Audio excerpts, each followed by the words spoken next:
আসসালামু আলাইকুম রহমতুল্লাহি ওবরকাতুহু। আমি আলহাজ মোহাম্মদ মাসুদ পারভেজ, চেয়ারম্যান জাতীয় মানব কল্যাণ ফোরাম, স্টাফ রিপোর্টার্স দৈনিক ফলাফল, অধিকার আদায়ে কথা বলি।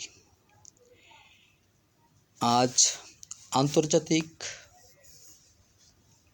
মাতৃভাষা দিবসের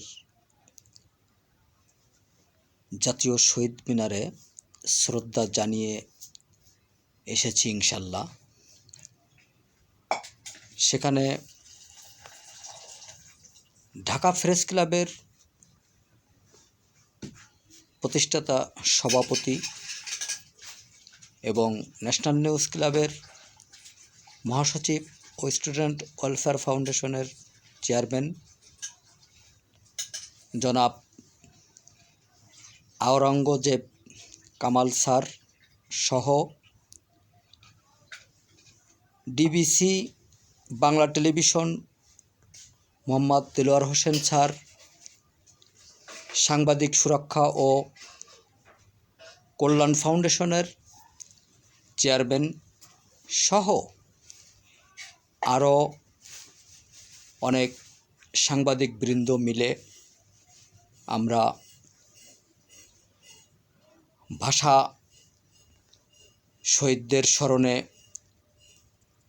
শ্রদ্ধা নিবেদন করেছিলাম। সেখানে একটি কথা উঠে এসেছে বারবার সবার মুখে, যে সাংবাদিকদের ভাতার ব্যবস্থা করা হোক এবং যে সকল সাংবাদিক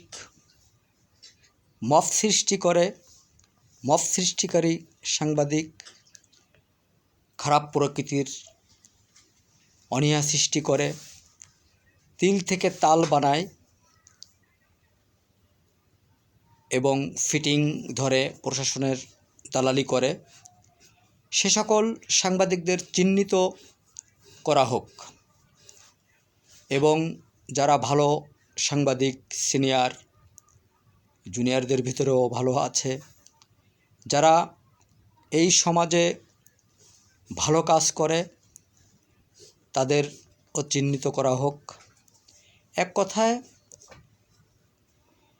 ভাতা তো বিভিন্ন সেক্টরে ভাতা প্রদান করার আশ্বাস দিয়েছেন বর্তমান সরকারের প্রধান জনাব তারেক রহমান স্যার।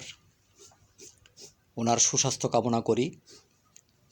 আমি বিনীত অনুরোধ করছি সাংবাদিকদের ভাতার ব্যবস্থা করা হোক, এই দাবি রাখলাম।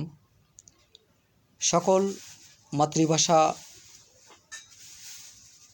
মাতৃভাষার জন্য যারা প্রাণ দিয়েছে তাদের আত্মার মাগফিরাত কামনা করি। তাদের আর যারা বেঁচে আছে তাদের সুস্বাস্থ্য কামনা করছি।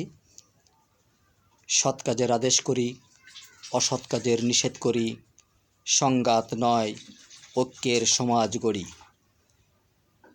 আসসালামু আলাইকুম রহমতুল্লাহি ওবরকাতুহু। সকল মানবজাতির সুস্বাস্থ্য কামনায়